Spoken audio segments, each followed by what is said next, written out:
5 तारीख को हमारे पास लिखित हमें सूचना मिली थी कि एक जो विजय वैष्णव है उसके द्वारा, परिवादी के द्वारा, कि उसके भाई की जो राजीव गांधी नगर में अपने साइबर कैफ़े की दुकान पर बैठा था, उसकी फायरिंग करके उसकी हत्या कर दी गई है। जिस पर हमने तुरंत संज्ञान लिया, एफआईआर दर्ज की। मौके पर तुरंत एफएसएल टीम, डॉग स्क्वाड को भेजा गया। उच्चाधिकारी सभी मौके पर गए, देखा उसका। और फिर उसके बाद जो सामने आया वो ये बात सामने आई सीसीटीवी के माध्यम से कि जो इनके परिवार में ही जो मृतक है, मृतक के जो परिवार में ही कोई इनके जो रिश्तेदार हैं, उनका कुछ दिनों पहले जिला झालावाड़ में आपस में ज़मीनी विवाद को लेकर झगड़ा हुआ था, जिस पर कि जो इस प्रकरण में आरोपी है शंकर वैष्णव, इनके द्वारा प्रकरण दर्ज कराया गया था मार पिटाई का, जो मृतक है उसके परिवार के विरुद्ध। क्योंकि इनकी पिटाई हुई थी, उसमें इनके चोटें आई थी, तो इस चीज़ के इनके मन में बहुत, एक तो ज़मीनी विवाद को लेकर और एक उस प्रकरण, उस घटना को से संबंध में ये इन्होंने रंजिश रखी हुई थी अपने मन में। इसके लिए इन्होंने पूरी प्लानिंग करी कि इनको पूरा सबक सिखाना है। इन्होंने पहले झालावाड़ से ही घटना में जो प्रयुक्त अवैध हथियार है उसको इन्होंने खरीदा।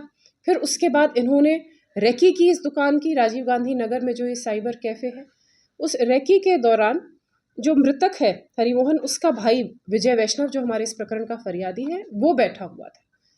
किंतु जब ये आए वापस रेकी करके घटना को अंजाम देने आए, तब वो ना होकर और जो मृतक है हरिओम, वो बैठा मिला और उसको बिल्कुल इन्होंने पूरे उसके साथ फायरिंग, इन्होंने 9 फायर किए उस मृतक के ऊपर, जिसमें से अपनी 4 या 5 गोली उसमें से पोस्टमार्टम के में कितनी 4 गोली उसके शरीर से पोस्टमार्टम में निकाली गई थी, रिकवर हुई थी।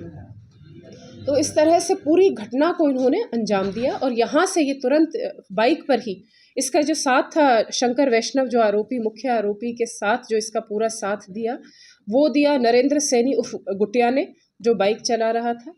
तो ये दोनों ने बिल्कुल एक वेल प्लान्ड तहत से, मर्डर की इंटेंशन से और इस पूरी घटना को अंजाम दिया। उसके बाद ये यहाँ से भाग गए, फरार हो गए। किंतु जो पुलिस की जो टीम है, हमारे एडिशनल एसपी और एसएचओ जवाहर नगर राम लक्ष्मण जी के नेतृत्व में, बहुत अच्छा इन्होंने काम किया। लगातार इन्होंने उनका आसूचना के आधार पर टेक्निकल और सीसीटीवी के माध्यम से उनको फॉलो किया। हमें पता चला वो यूपी में गए हैं, मथुरा, अलीगढ़ पहुँचे हैं। फिर हमारी टीम लगातार, उन्होंने उनका पीछा करते हुए लगातार 3 दिन तक उन्होंने उनका पीछा करके हम उनको देर रात को हम उनको गिरफ्तार करने में सफल हुए। और जब गिरफ्तारी के समय पर जब हम उनको लेकर आ रहे थे तो उनमें से भागने की भी, जो शंकर ने भागने की भी कोशिश की, जिससे उसको कुछ चोटें आई।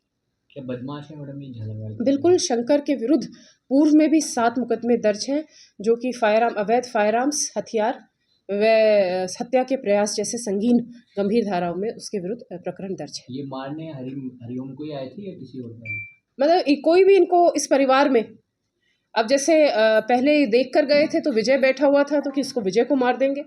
फिर उसके बाद विजय जब नहीं मिला, हरिओम मिला, तो उसको मार कर चले गए। इनको परिवार से रंजिश थी। इनको उधर जो उस साइबर कैफ़े पे बैठा इनके परिवार का सदस्य कोई भी मिलता, उसको ये मर्डर करना उनका उद्देश्य था। ये तो ज़मीनी विवाद, वो तो उधर का देख लेते हैं। अब इतना आप तो मेरे घटना से पूछे, मेरी घटना से संबंधित बिल्कुल रखी हुई है। वारदात के बाद कोटा में भी लिए थे?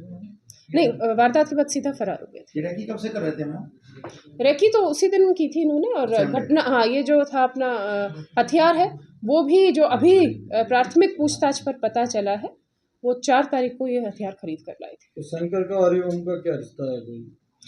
जो इनका दोनों परिवार के जो ससुराल है, हरिओम का और जो शंकर के जो ससुराल है, वो आपस में भाई भाई।